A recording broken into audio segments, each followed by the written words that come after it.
គង់ប្រថាប់ក្រោមចន្លោះនៃមេឃសាលព្រឹកទាំងគូ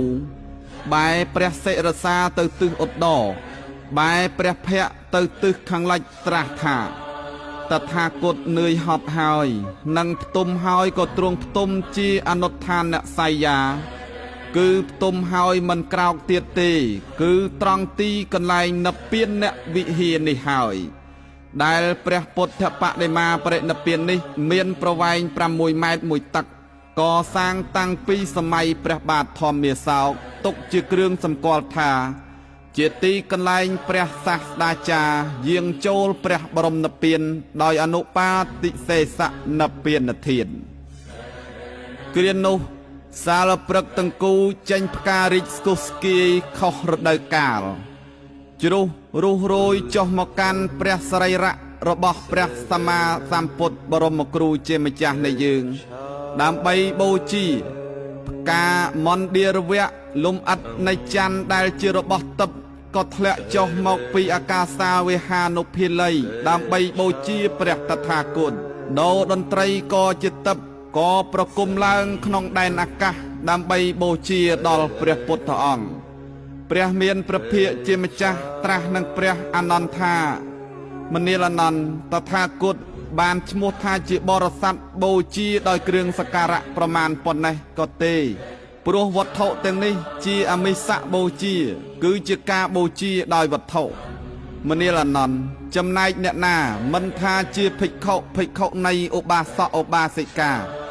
អ្នកដែលជាអ្នកប្រតិបត្តិធម៌សមគួរតាមធម៌ប្រព្រឹត្តធម៌អ្នកនោះ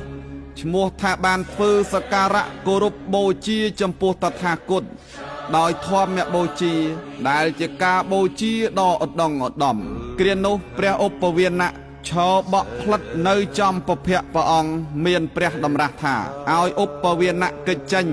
ព្រះអនន្តសង្ស័យទូលសួរដល់ហេតុនោះចំពោះព្រះពុទ្ធអង្គទ្រង់ត្រាស់ថាដើម្បីបើកឱកាសឲ្យពួកទេវតាបានចូលមកគាល់ដោយចិត្តព្រោះថា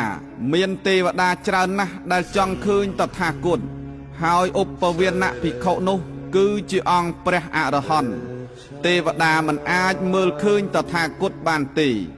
ព្រះអនន្តទូលសួរថាក្នុងបច្ចុប្បន្នភិក្ខុពីទិសផ្សេងនាំគ្នាមកគាល់ព្រះអង្គនឹងបានឃើញព្រះអង្គកាលព្រះអង្គបរិនិព្វានទៅតើពួកទូលព្រះបង្គំនឹងមានវត្ថុអ្វីសម្រាប់ជាទីគួរឃើញព្រះអង្គដើម្បីរំលឹកដល់គុណព្រះអង្គព្រះដ៏មានព្រះភិក្ខទ្រង់ត្រាស់តបថាមនាលអនន្តបើអ្នកទាំងឡាយចង់ឃើញតថាគតចូលអ្នកទាំងឡាយទៅថ្វាយបង្គំពុទ្ធសង្វេជនីយដ្ឋានទាំង4កន្លែងគឺទី1កន្លែងដែលតថាគតប្រសូតទី2កន្លែងដែលតថាគតត្រាស់ដឹងនៅអនុត្តរសម្មាសម្ពោធិញ្ញាណទី3កន្លែងដែលតថាគតសម្ដែងនៅធម្មចក្រកបវត្តនសូត្រនិងទី4កន្លែងដែលតថាគតបរិនិព្វានពុទ្ធសង្វេជនីយដ្ឋានទាំង4នេះឯងជាទីកន្លែងគួរឃើញគួររលឹកដល់តថាគតជនណាបានចរិតធម្មយាត្រាទៅកាន់ទីឋាននេះដោយចិត្តជ្រះថ្លាលុះធ្វើមរណកាលទៅនឹងទៅកើតក្នុងសុគតិទេវលោកដោយឥតសង្ស័យឡើយដោយអាស្រ័យព្រះអនន្តនៅជាសិក្ខបុគ្គលទើបមិនអាចហាមឃាត់សេចក្តីសោកបានក៏ចេញទៅឈរយំនៅខាងក្រៅរំពឹងគិតថាមិនយូរទៀតទេព្រះសាស្តាក៏នឹងបរិនិព្វានចោលហើយព្រះសាស្តាមិនឃើញព្រះអនន្តទើបមានព្រះតម្រាស់ឲ្យហៅព្រះអនន្តមកហើយក៏ត្រាស់តបថាមនាលអនន្តអ្នកកុំសោកសង្រេងសង្រៃឡើយវត្ថុណាកើតហើយមានហើយបច្ច័យតតែងហើយរមែងមានការរលត់ទៅវិញជាធម្មតាមនាលអនន្តអ្នកជាឧបថាតថាគតដោយកាយកម្មវចីកម្មមនោកម្មដែលប្រកបដោយមេត្តាជាប្រយោជន៍ទំនុកបំរុងជាសេចក្តីសុខមិនមានពីររកប្រមាណមិនបានអស់កាលយូរ